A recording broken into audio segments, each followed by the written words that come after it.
teman-teman kita di LDikti 4 menyasar dulu dosennya yang harus ditingkatkan pendidikannya dari level S2 ke S3. Gitu ya, program beasiswa apa saja sih yang ada di Dikti?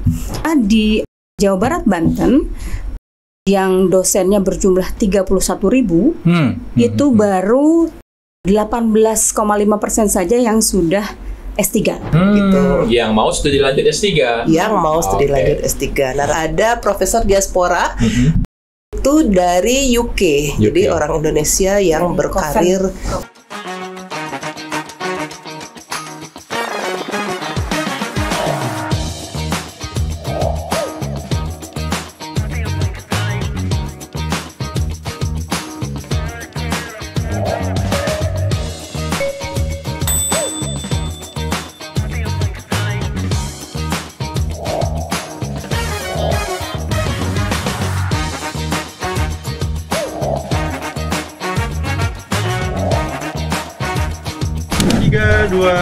Action.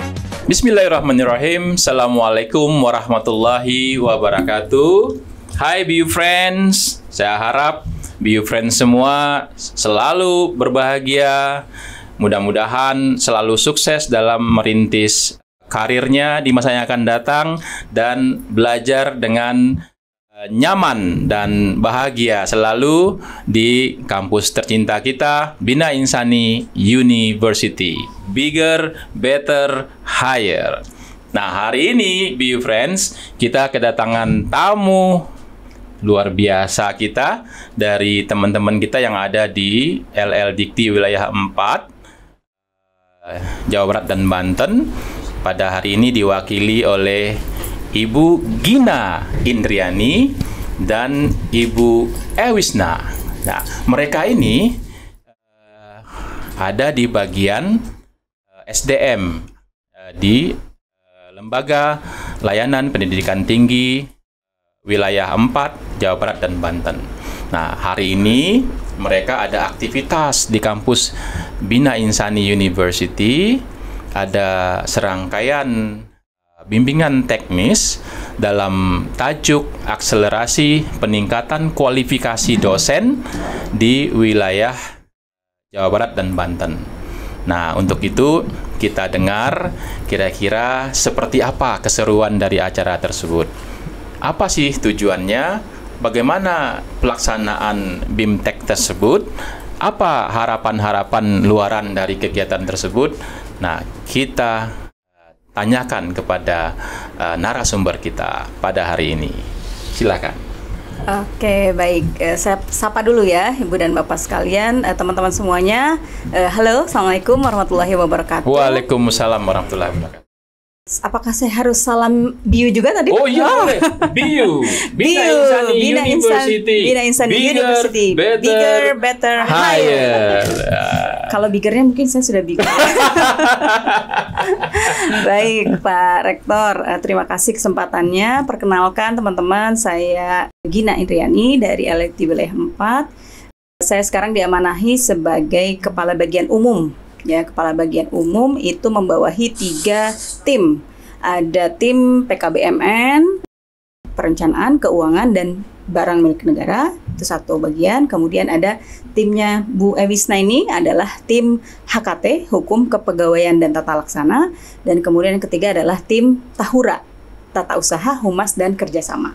Oke, pada 2 hari ini kita sudah mengadakan kegiatan yang tadi disebutkan oleh Pak Rektor adalah akselerasi peningkatan kualifikasi dosen di LDikti wilayah 4 melalui jalur beasiswa. Nah, jadi ini khusus melalui jalur beasiswa yang diselenggarakan 2 hari ini. Yang pertama, hari pertama kemarin itu adalah sosialisasi mengenai program-program yang sudah diluncurkan oleh Dikti, gitu ya. Program beasiswa apa saja sih yang ada di Dikti. Kemudian hari kedua, hari ini adalah workshopnya. Workshop bagaimana sih how to propose, gitu ya, the scholarship, bagaimana caranya kita membuat proposal riset, kemudian bagaimana caranya menghubungi atau bisa komunikasi dengan calon promotor gitu di perguruan tinggi dan lain sebagainya. Memang seru sekali ya teman-teman sekalian. Pada hari pertama kemarin setidaknya walaupun itu masih mendasar ya, program-program apa saja, tetapi ternyata memang banyak yang belum tahu. Ya. Beasiswa apa saja sih yang bisa diakses gitu ya oleh khususnya para dosen gitu ya. Oke. Pertama tadi, kenapa sih kegiatan ini diadakan oleh Eladikti 4? Why-nya. Gitu, why ya, betul. Gitu? Apa yang melatar belakangi? Yang melatar belakangi adalah data tentunya, gitu ya. Data yang ternyata di Jawa Barat, Banten, yang dosennya berjumlah 31.000, itu baru 18,5% saja yang sudah S3. Wow, gitu. Terlalu sedikit berarti. Sangat-sangat sedikit. Jadi mayoritas 78% itu masih S2. Nah, sementara kalau dosen itu kan ya itu standar minimal gitu S2. Ya, sementara kalau dia ingin menjadi dosen untuk program S2, S3 ya tentu dia harus sudah S3 gitu ya. Nah, ini jadi menjadi dasar juga bagi kami ingin agar dosen-dosen di Jawa Barat Banten ini meningkat kualifikasi pendidikannya gitu ya. Banyak kendala-kendala yang dihadapi tentu oleh perguruan tinggi, oleh dosen-dosen untuk meningkatkan kualifikasi pendidikannya. Di antaranya salah satunya mungkin biaya gitu ya. Wah, mahal nih untuk sekolah S3. Nah, makanya pemerintah juga menyediakan akses untuk beasiswa. Dan ternyata menurut data dari Dikti, dari kuota yang ditetapkan oleh Dikti ternyata tidak terserap semua gitu. Ternyata pelamarnya juga kurang gitu. Ya, jadi tidak banyak yang mengakses. Kenapa, Bu? Nah, barangkali kalau menurut analisa kami ya, pertama memang tidak terinformasikan dengan baik. Tidak banyak orang tahu. Nah, makanya salah satu tujuan dari kegiatan ini supaya terinformasi, tersosialisasikan. Wis, luar biasa ini. Nah, selanjutnya who, siapanya, siapa pesertanya, dan siapa juga yang menjadi narasumbernya. Masih saya? Ya, mungkin Bu Ewisna kali mau share. Boleh. Ya, terima kasih. Sebelumnya saya juga ingin menyapa ini ya, netizen. Netizen Be Friends kalau kita menyebutnya. Perkenalkan, nama saya Ewisna. Saya dari tim Hukum Kepegawaian dan Tata Laksana Eladikti Wilayah 4. Tadi seperti sudah disampaikan, kami di bawah koordinasi Kepala Bagian Umum Eladikti Wilayah 4. Nah, ini menyambung tadi apa yang ditanyakan oleh Pak Rektor nih. Dari BIU, who gitu ya. Siapa aja yang menjadi target dari kegiatan kita pada hari ini. Nah, kalau yang menjadi target tadi tentu saja adalah para dosen di lingkungan Eladikti Wilayah 4, spesifik yang masih bergelar S2 gitu. Yang mau studi lanjut S3.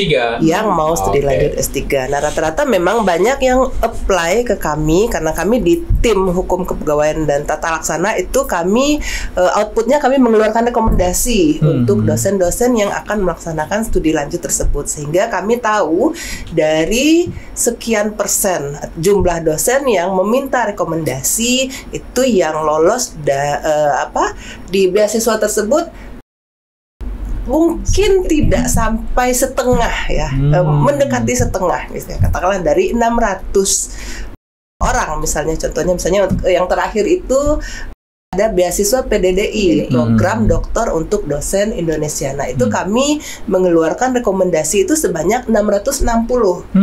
Dan untuk yang lolos itu hanya sekitar 328. Ini kalau saya tidak salah angkanya. Begitu, Pak. Jadi untuk targetnya memang masih belum terserap banyak. Betul. Itu kan pesertanya. Nah, kalau narasumbernya dari mana? Kalau untuk narasumber, untuk kegiatan yang hari ini kami berkolaborasi dengan tim kualifikasi Ditjen Dikti, Kemdikti Sayentek. Itu memang orang-orang yang expert di bidangnya, orang-orang yang paham ini teknis dan mekanisme pengusulan beasiswa itu seperti apa, jenis-jenis beasiswa itu apa saja, begitu ya. Dan lalu tadi sudah disinggung juga oleh Bu Kabak nih, tips and trick bagaimana kita menghadapi wawancara, menyusun proposal riset seperti apa, mendapatkan LOE itu seperti apa gitu. Jadi itu disampaikan tadi dari tim kualifikasi Ditjen Dikti. Selain dari tim kerja kualifikasi, juga ada dari diaspora katanya ya? Ya, mungkin bisa di-spill juga ke audiens. Ya, tadi kami waktu kami memprepare kegiatan ini, jadi kami banyak berdiskusi narasumber-narasumber siapa saja yang kompeten untuk dihadirkan, yaitu tadi dari tim itu sendiri itu untuk teknisnya. Lalu tadi juga ada profesor diaspora itu dari UK. Jadi orang Indonesia yang berkarir Coventry ya, kalau Prof. Beni. Coventry University. Yes. Profesor Beni Cahyono ya. Ya, betul. Itu yang kemarin ya. Yang kemarin. Yang hari ini ada Prof. 3 ya. Prof. John, kemudian Prof. Chandra dari IPB, dan satu lagi Prof. Hanifah. Ya.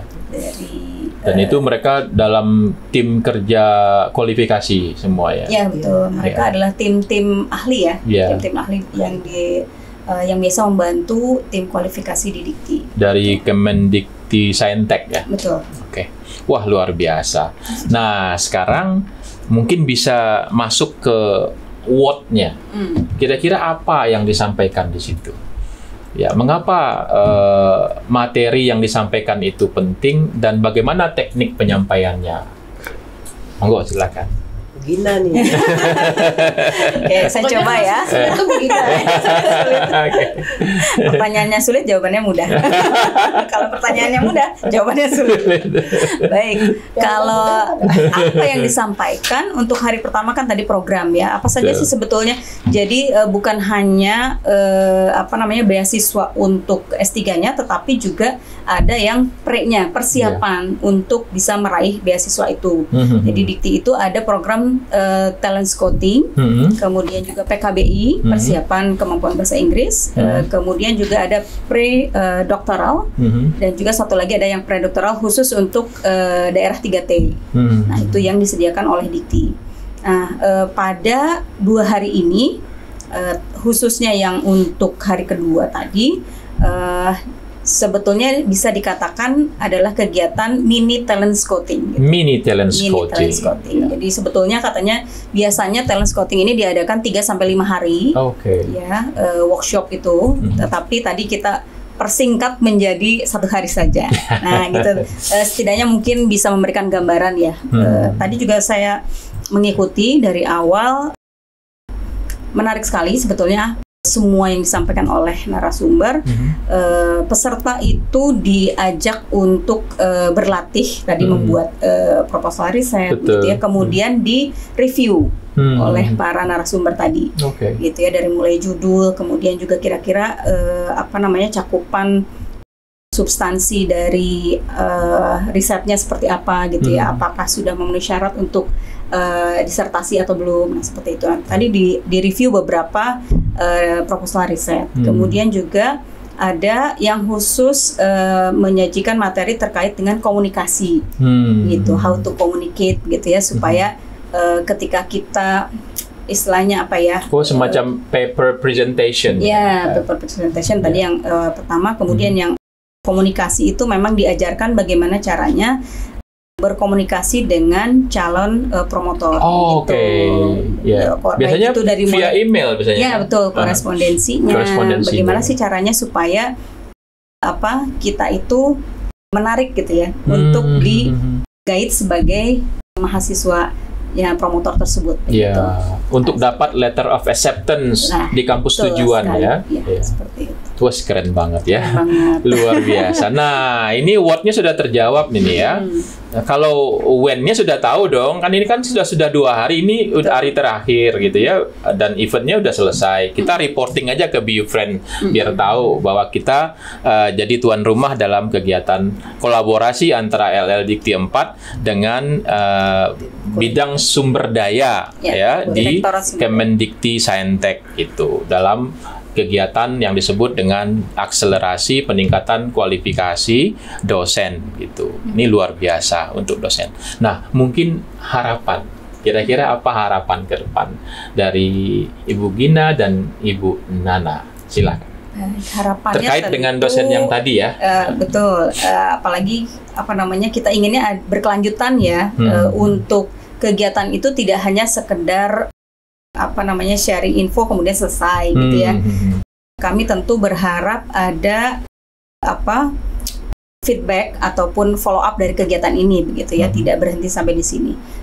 Tadi kegiatan yang sudah dilaksanakan, terutama untuk hari kedua ini, memang ini kan lebih ke exercise juga begitu ya di dosen-dosen. Jadi tidak hanya mereka mendengarkan, tetapi mereka juga do something gitu ya. Dan kemudian juga ada hal yang direview, kemudian diskusi dan lain sebagainya. Ini sangat baik. Dan untuk lanjutannya tentu harapannya dari peserta yang sudah mengikuti kegiatan ini ada yang apply scholarship tersebut dan kemudian tentu diterima gitu ya. Betul. Karena memang tidak mudah juga ya untuk butuh perjuangan. Betul. Ada penolakan, yes. Tapi bukan membuat kita berhenti. Betul. Jalan terus. Semangat. Nah, oke. Karena dalam setiap tahapan kehidupan kita pasti ada obstacle yang harus kita lalui. Dengan kesemangatan ya. Semangat. Bu, Nana, silakan. Ya, kalau harapan tadi kayaknya sudah diborong semua. Gina ya. Harapan yang lain. Harapan yang lain ya tentu saja yaitu pasti serapan tinggi ya gitu ya untuk kuota beasiswa yang sudah disediakan oleh pemerintah. Dan untuk dosen yang apply tadi memang sudah dengan intensi gitu ya. Mereka apply memang ada intensi, tidak sekedar saya coba-coba siapa tahu lulus dan kami tidak ingin konsepnya. Tapi dengan keyakinan diri ya. Dengan keyakinan diri. Saya bisa. Harus bisa. Di coaching. Iya, di coaching. Mentoring, sudah di guidance. Jadi saya bisa, harus bisa, pasti bisa. Pasti bisa. Enggak mau tahu, pokoknya bisa. I will do it whatever it takes. Yes. Saya kerjakan ini apapun juga yang harus dihadapi. We will never start without commitment and we will never finish without consistency. Of course. 100% komitmen dan true. Konsisten. Yes. Wah, luar biasa. Kita ketemu orang-orang yang luar biasa, view friends hari ini penuh biasa rahmat. Dan biasa di luar. Oke. Ada pertanyaan sedikit ya. Kira-kira apakah program ini juga dilakukan di LL Dikti yang lain? Apakah ini kearifan lokal atau inisiasi dari LL Dikti Wilayah 4? Nah, ini perlu kita tanya ini ya. Ini menarik sekali nih pertanyaannya ya. Jawabannya menarik nggak ya? Ya, ini jujur kami review berdasarkan hasil diskusi juga karena sebelum melakukan kegiatan ini tentu saja ada proses koordinasi yang kami lakukan di awal dan ini berdasarkan pengakuan dari tim kualifikasi kinerja sumber daya Ditjen Dikti, Kemdikti Saintek, memang baru LL Dikti Wilayah 4. Keren, view friends, keren banget. Ini inisiasi kreativitas inovasi dari LL Dikti Wilayah 4, view friends. Luar biasa. Dan karena kegiatan ini juga akhirnya Dikti jadi membuka kesempatan bukan hanya untuk LL Dikti ya, tetapi tadi dibuka siapa tahu ada perguruan tinggi swasta yang khusus ingin mengadakan kegiatan ini, itu bisa gitu ya. Silakan, bahkan dengan pembiayaan dari Dikti. Jadi dari perguruan tinggi cukup menyediakan peserta, tempat begitu ya. Nanti narasumber, acara dan lain sebagainya itu dari Dikti. Nah, nanti boleh kita tuliskan kontak personnya di bawah ini. Oke, luar biasa. View friends, ini kita melihat keseriusan teman-teman kita pengabdi kepada masyarakat gitu ya, untuk meningkatkan kualitas pendidikan di wilayah Jawa Barat dan Banten ini. Teman-teman kita di LL Dikti 4 menyasar dulu dosennya yang harus ditingkatkan pendidikannya dari level S2 ke S3. Karena sedikit sekali dosen-dosen yang bergelar doktor di wilayah ini, sehingga mereka melihat ada masalah, akar masalah, solusinya adalah coaching gitu. Untuk menjembatani mereka meraih prestasinya mencapai beasiswa dan sekolah S3. Mudah-mudahan harapan itu tercapai. Dear friends, yang penting bukan apa yang kita tahu, tapi apa yang kita lakukan dari apa yang kita tahu. Bina Insani, bigger, better, higher.